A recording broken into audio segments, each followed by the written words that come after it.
Welcome, Poyman. Was there anything in particular you wanted to do? I mean, you're just hopping in after we've been doing this for a bit, so. Oh, I mean, you're free to just hang out, no pressure. Just to chill. Yeah, please do. Not to put you on the spot. I demand that you entertain us. No. Did you ever do a Clippy power budget video? I don't think so. I doubt it. All right, hold on. I guess analyzing meme customs is like one of the classic things to do on April Fools. Mm-hmm. Yep. Instead of me like actually getting through my to-do list of real power budget videos. Who induced assault? I don't remember. I know the last three. I don't remember the S. I think it's Satoshi. Oh, yeah. Oh, wait, no, wait, for T. For Satoshi, yeah. Satoshi definitely makes me salty. Yeah. And is that the L? And that's the T. And he's not a boss? Maybe he's a boss, I don't know. I think you're right about Satoshi, though. You gotta judge that explosion was not correct. It was not. Have you tried Arcuna? No, Arcuna is definitely... Arcuna and Tao, I'm sure of. Okay. And Satoshi, I'm sure of, now that you've said it.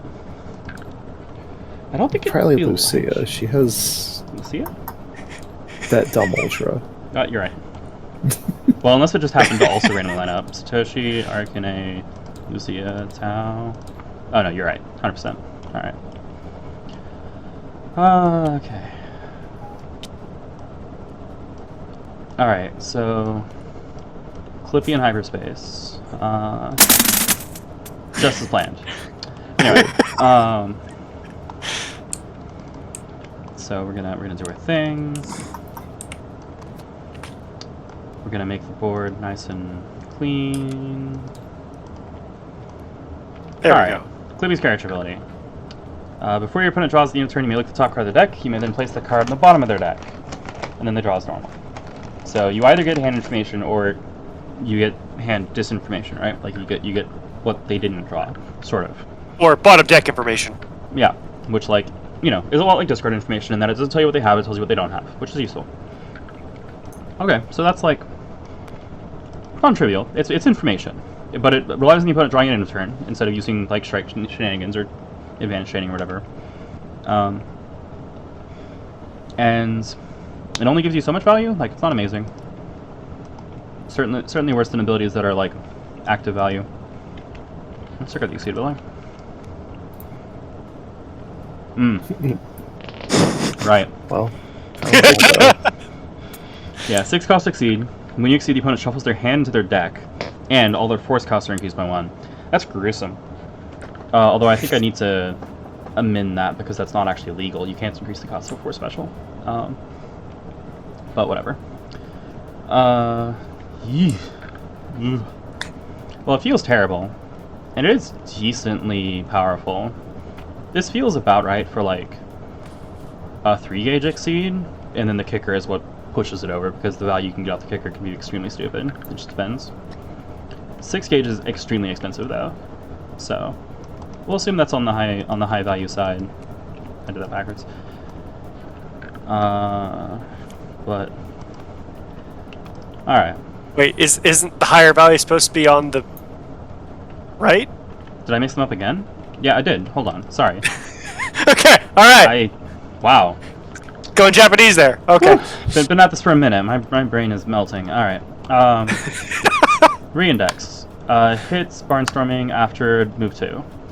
Oh, it doesn't get any advantage actually, so it just shuffles your discard deck. The after move 2 makes this mostly a range-based dodge, or like a soft dodge, not hard dodge. Hoptics, return a card from discard pile hand. This is useful. This is a utility card. I mean, it's probably actually better than its character ability in terms of the value that you usually get out of it, but it's still mostly not going to hit. You're going to boost this. If you manage to actually set up your Exceed and start to do middle lines where the opponent is running out of cards entirely, then the attack is an option. But I don't remember him having stat boost. We'll see. If he has stat boost, then like this becomes easier to confirm. But he needs speed or range, and Yeah, at a glance, I'm not really saying much, but yeah, alright. Pop up. Before advance 2, after advance 2. This is a deceptively bad attack. It does the job of being above curve at range 3, and that's about it. Might get you out of the corner. Might put you in the corner. Might dodge some projectiles. Helpful is a terrifying boost. I know, that's a different boost. When you set your attack push or pull 1, it is mandatory, so the opponent knows that you must push or pull 1, but you choose which, and they don't know which you'll choose. So that's incredibly obnoxious, actually. Thanks, Blue. The attack is not good. The attack goes like down here. It's niche, very niche. The boost brings this card up like solidly to character ability level, where it's a force on a special boost, and it is known that you're going to do it, and it's mandatory. So it's, you know, this if it said when you set your attack, push or pull up to 1 would go like over here, like it would jump up 2 tiers of value. As is, I think it's certainly like helpful, but not amazing. All right, guidance. Oh gosh, Fakey did a very good job with this eyesore. 2 to 3, 3, 6. Hit, push or pull. Okay, this is title roll. It's literally title roll, which is a good special, to be clear. You're new at this. When you hold this action, they draw 1 fewer R. Now take another action. Okay, so this is the Eugenia boost, except it's got a little bit different shape in terms of how he does it. Mostly the boost reads the opponent strikes next turn, and the attack is a super safe defensive poke. This is probably a little better than Reindex because it's actually going to hit. Like, the fact that it's above curve and safe at range 3 makes it really valuable. The boost is not great, but I think that's, like, genuinely a good card. Which, yeah, you know, title roll's a good card. Alright. Let's do the rest of the ones that look normal. Autocorrects. Before push 2, after the opponent may pull 2. If they do, gain 3 life and add the top 2 cards of your discard pile to your gauge, as it clearly says here is the text in the card. Yeah, so that's janky, but it's a push at speed 6, which, if the opponent decides to pull you, which implies that they would have to pull you in order to hit you, then you gain some life and you gain some gauge. But it gives the opponent control, which obviously makes it kind of bad to begin with. Right? If the opponent's making a choice over whether or not your attack does a thing, it's probably not good. Unless all the things that your attack can do are amazing. Which, this is like so-so. Super goofy. Not very good. Has 3 armor. Might build you some gauge. Probably won't, but meh. Search suggestion. Name a card. The opponent must discard a copy of that card or 2 cards.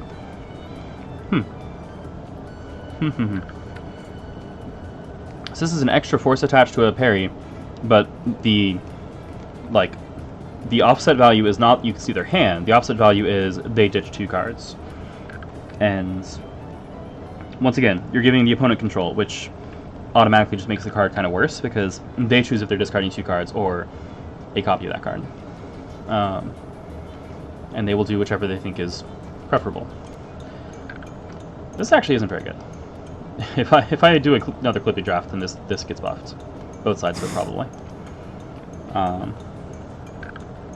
Like, the attack I think is better than pop-up, but search session isn't very good, and better than pop-up, it's still not very good. Like, pop-up at least can build gauge. And I think, based on especially the damage values we're seeing, this character is not winning combat with these cards, except for guidance. And 6 gauge is a lot to build. So if you're trading down by 3 life every strike, then it's like, alright, well, I built 6 gauge. Also, I'm dead. Or down by 18 or something, right? Like, it's not good. Perfectly serviceable comeback. This was basically the exact strat that was employed in the one Clippy game that ever got recorded, which was versus Suzama. I just wild swung into Clippy like every turn at range 2. Yeah, just kill him. Like, he doesn't have good cards. At least not yet. Keep going. Alright, error 404. The stats are 404. Before spin to 8 force, each force move 1 plus 1 power. Okay, this is summon assailants, basically. Doesn't have any guard. can hit really hard. The problem is that everything we've seen from Clippy so far is not Clippy building a positive advantage. It's him gaining an advantage by reducing the opponent's resources, right? He debilitates, he diminishes. He doesn't actually accrue resources himself, he just makes it more annoying for you. Mostly. So, it's really hard for him to actually maximize the payout here. And he definitely doesn't want to spend gauge. Like, he wants to use that Exceed ability. Hard reset. Reveal your hand, swap your deck, and discard power, shuffle your deck. 3 force. This is basically unplayable. Like, the only reason I can see this existing is to give Clippy a, like, signal that he is supposed to be able to mill people, to make them run out of cards entirely, and a tool that ensures that that is available to him, even if he can't do it through raw numbers.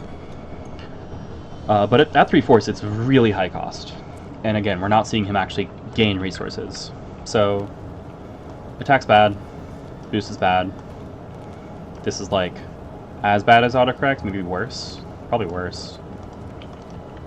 Not looking too good for Clippy here.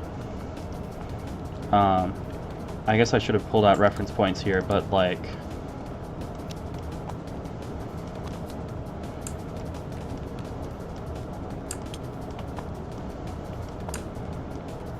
let's do...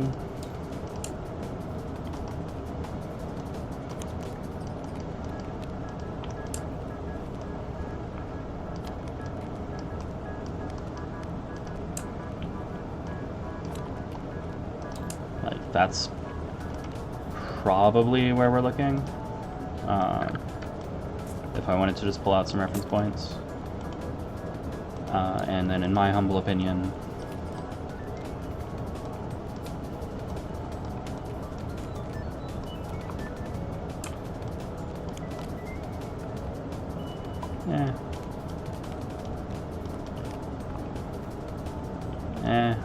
this is hard.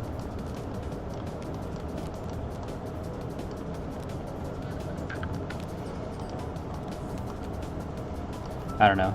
Reuse cards are things. They are indeed cards. 1 inch is down here. 1 inch is incredibly important that he has it, but its role is very niche. It's just very important that he has it. And then Tatsu is like, here's a boring stable special. It just works. It's good. That's all it is. Metsu up here.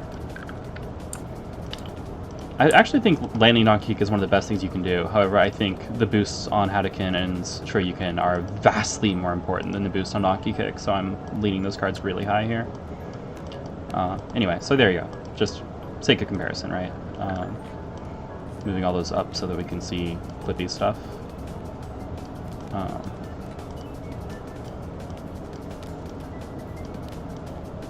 There you go. Alright.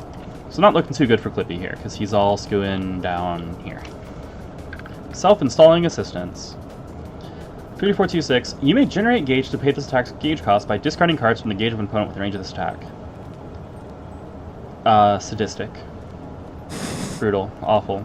Evil. You know, I made this to be a disgusting effect that you should never allow. And if I were to do another Clippy pass, I would buff it. Because what it says is, you know, zap 1 gauge from somebody in range of this, and poke for 2. But if you're at 3, that's not stunning anything except assault. Maybe dive. If you're at 4, it's a very safe poke, but like, it's just a fast poke that burns 1 of their gauge. The only time that this is really good is if you can initiate with it and predict that they're going to respond with an ultra that you then make them invalidate. And that's not super likely.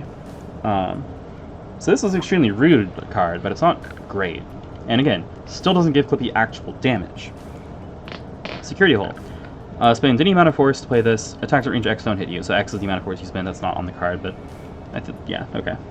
I guess it is on the card because it's the printed cost, right? Just X is any number, really. So this is a 1 force attacks at range 1 dodge that sits in play. That's good. Numerically balanced, actually. Might be very slightly overcosted.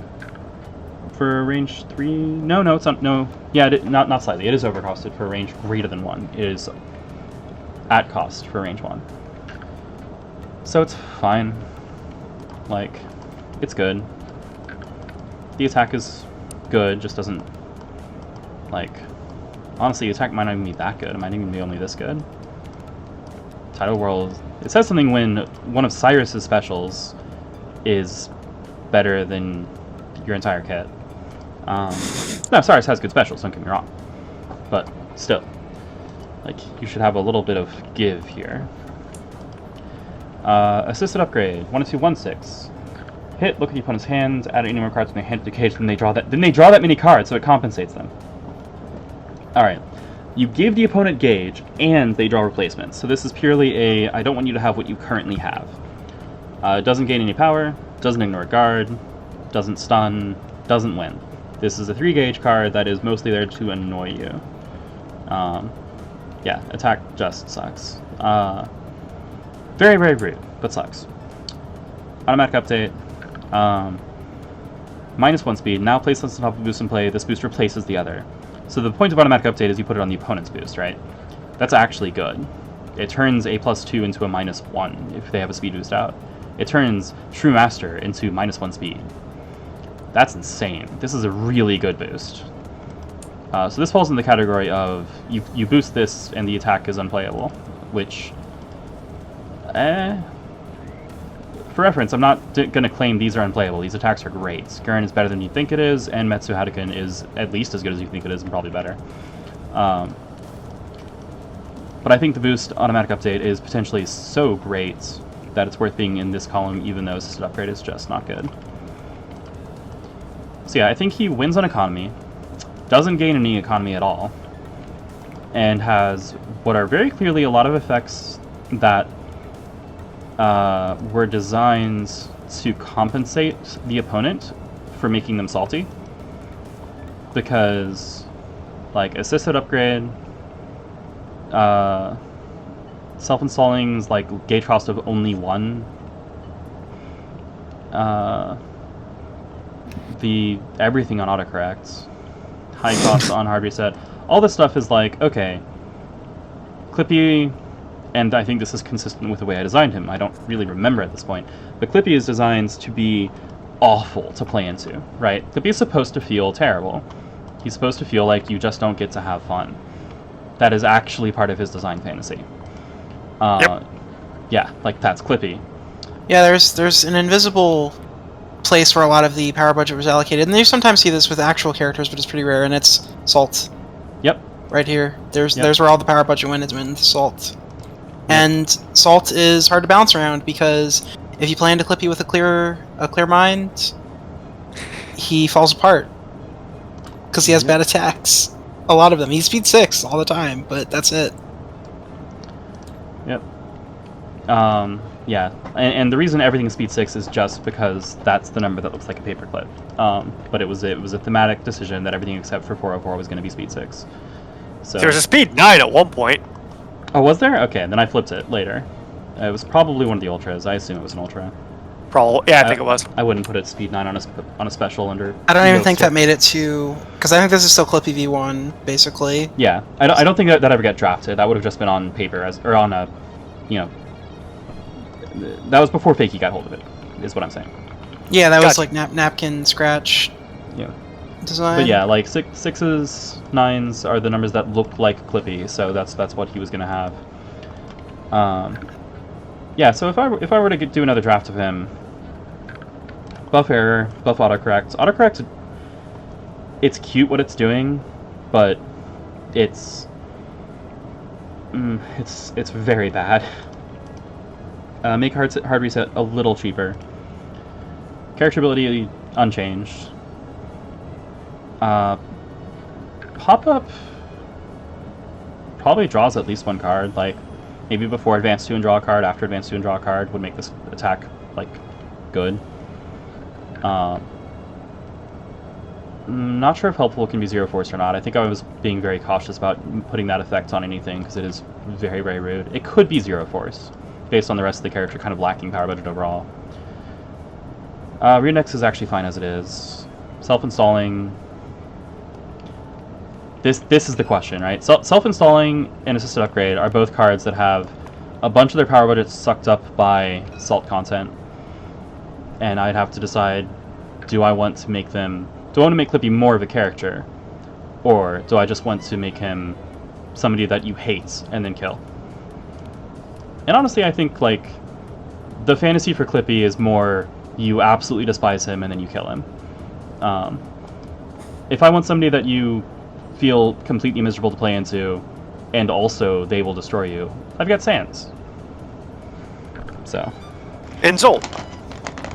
I'm Zolt fine with isn't Zolt. He's nowhere near Zolt isn't as... the character that he designed. There's also that. But like, as you did, right? We played in the era of Zolt being relevant to the meta, legal in tournaments. So, you learn the matchup and you go, okay, well, this is how this works. You played one of Zolt's like arguably worst matchups in City and Serena, because turns out stun immunity is pretty good. It certainly is. But yeah. No, I've played that matchup a fair amount. It's still terrifying for both players. There we go. Because one wrong move on either side, and oh boy. Yep. But yeah, like I've played Culex. I played against Culex as Toadstool earlier, right? So That's I guess hilarious. I can shrug off a lot because I'm just like, yeah, okay. I'm down 30 to 10 or something. I don't remember what it was, but like I'm down by everything possible. We keep rolling. This is fine. Well, and Zolt is nothing compared to Culex. Yeah. He's a that's fair. In the near future, I'm sure people might be aware that I'm working on adapting Megami Tensei characters, and a lot of them are from Persona. In the near future, I'm planning on making a character that has shades of Clippy as part of their general design. But because I am me, I'm sorry. the aim will be more to make a real character and not just a character you hate and kill. I apologize for not keeping up on the chat. Alright, so SMT is Shin Megami Tensei. So when Blue said an SMT card, he meant that the Tony Hawk's Ultra actually imitates a card on one of his Shin Megami Tensei customs. Oh, I probably should have explained that when I said it. Yep. That was my fault. All good. Why can't you increase the cost of 4 specials? Verifiability. So here is a scenario. This is your hands. You wild swing a 4 special. Suppose that 4 special were to cost 2 force. You have no gauge. You have 1 card in hands. How do we know that you can afford that 4 special? Right? Like, if I'm looking at my opponent wild swings a theoretical 2/4 special, and they go, oh, sorry, I can't afford this. I'll invalidate that and move to the next card. There's no way to verify that, because that card in hands, unknown. So a 4 special can only ever cost 1 force, because then it is verifiable by the game engine. We go, oh, you have a card in hands, you could validate that. Also, I said wild swing, this is a bad example, sorry. Set from Wild hand. swinging you can always choose. If you set it from hand, right, you have two cards and you set one of them from hand and it's a 4 special. Then you go, oh, I couldn't validate this. Oops. It costs 2 force and I only have 1 card in hand, so I'll just invalidate that. It gives you a natural option select that you're not supposed to have. This is by the also way, one was of tested. yeah. This is one of the major reasons that Force Ultras were killed. Yep. Another big one is that there usually is not an appropriate cost for an attack that is actually an Ultra, especially one that is available on opening, that makes them fair. Mm-hmm. Yeah. I still remember testing one of the early Treasure Knight Ultras that just turn 1. Oh, okay, sure. Yeah, sometimes you just eat Maelstrom Chest or Angler Call and can't do anything about it. Like, didn't draw your dives, guess you lose. Did draw your dives, guess he loses. Right. Yeah, Force Ultra is really where the turn 1 is more important than ever before. But eventually, the validation glitch was noticed, and it was like, well, okay, it's actually impossible to make these work the way they are unless you allow people to invalidate them at will, which makes things even worse, right? Like, Yep. Or was one of the- hand reveal. yeah, And it was one of the 2 horrible eras of playtesting where turn 1 was ridiculously important. mm-hmm. Yep. Man, didn't we joke about that and then it came true? We were like, you know, back in season 2, things care about the late game more than anything else. And season 3 cares about the mid game because of how gauge thresholds work, and you know your power spikes are at 1 gauge, and then sometimes that exceed +1 and so forth. Like, yeah, so now we need a set where the early game is more important and nothing else matters. This is a very old joke, yeah. Yes, this joke was from early season 4 playtesting, and then we were like, oh, 4 specials are actually doing this. Oh no. Don't worry, it came true in Gordo. Oh gosh. Gordo. I'm not even sure that's true for Gordo in particular. Like, I don't know. I still need to wrap my head around a few of them, but Gordo just feels like the Marathi. He throws unsafe buttons at you that are likely to trade in some way in hopes that you run out of answers. Huh, wait a minute. Gabrick. The Gabrick, excuse me. That is pretty Gabrek. It's Gabrek, but we gave him Marathi. We helped Gabrek make us later. Adrian asked, who do you need to get permission from to get the password?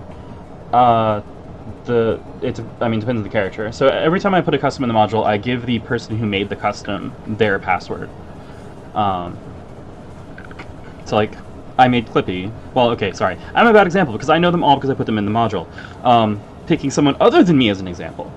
I have some characters in the mod. Right, so like I gave Blue the passwords for Tony Hawk, Potemkin, Kaikisuke, Soul Bad Guy, Ballot. Oh man, Ballot. Rugul Burnout Car, like a year ago. Burnout Car, yeah. And so forth. Yeah, there's like roughly 30. No. Yeah, I think we're about at 30 custom characters in the module at this point. So that sounds right. But yeah, so basically just like whichever one you're interested in, ask around. And if you're on the Breakfast Club Discord server, which I think you are, Adrian, the viewer I'm addressing. Yeah, because you just joined us. Sorry. Anyway, then ask around. You know, I personally think it spoils the fun for me to give things away, but I absolutely won't stop anybody else from giving their things away, right? So, like, just ask people and see what they're willing to say. I will say expressly, Waldo does not have a password. You have to find it. Excuse me. It's fine. It's pretty easy to find them. Unless you're me. Where is he right now? There he is. Wait. Aha! Yes, I found him. Well, now he's gone. Yeah, because I clicked on him first. I sniped you. You sure did. It's easier when he's floating in space. When he's on a table, then... Well, maybe it'll be easier when there's not a cat.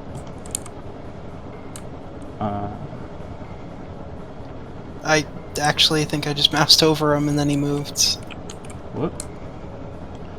Yeah. Oh, whatever. I guess for reference, since listed the ones that of mine that are in the mod, and like as I have more things that are deserving of getting in the mod, they will probably be added. So this is a policy that will be like consistently a thing that is relevant. Is if you directly ask me for the password, I'll give it to you. Otherwise, usually I leave it at just like a more laid out rendition of the hints. The password for the TTS room. Yeah, so I always use the same password unless I'm doing something shenanigan-y. Which, okay, this is pretty shenanigan-y, but nonetheless, my password is Clockwork Shot Glass. I'm only not going to be using that if I'm doing playtesting, if I'm doing NDA content, if I'm doing a private game with friends, basically, or tournaments. That's more exceptions than I thought. There are pretty rare exceptions outside of playtesting, and playtesting hasn't happened in a long time outside of shards. Well, I mean shards. I still use a different password for shards. Yes, Kaboxel, you have to find Waldo in the room. You can't random him. Well, sorry, you can random him. He has, I think he's about twice as likely to spawn as Rugal. Oh, that's awful. Wait, twice like what? He's twice as likely to spawn as Rugal, if I remember correctly. Rugal's Oh, odds great. are so bad now. Rugal's odds are incredibly low. Yeah, because you first have to hit Rugal. Like, you get a random character out of all the possible characters, and you have to hit Rugal. And then after you hit Rugal, it rolls to see if you have the right to spawn Rugal. And the odds are not good. Yeah, Rugal's odds were designed to hit a specific ratio when he was like the only custom in the module. Yep. So now they're worse than that. with every new character, every new custom added to the module, Rugal's odds just slip further and further away from that intended ratio. Yep.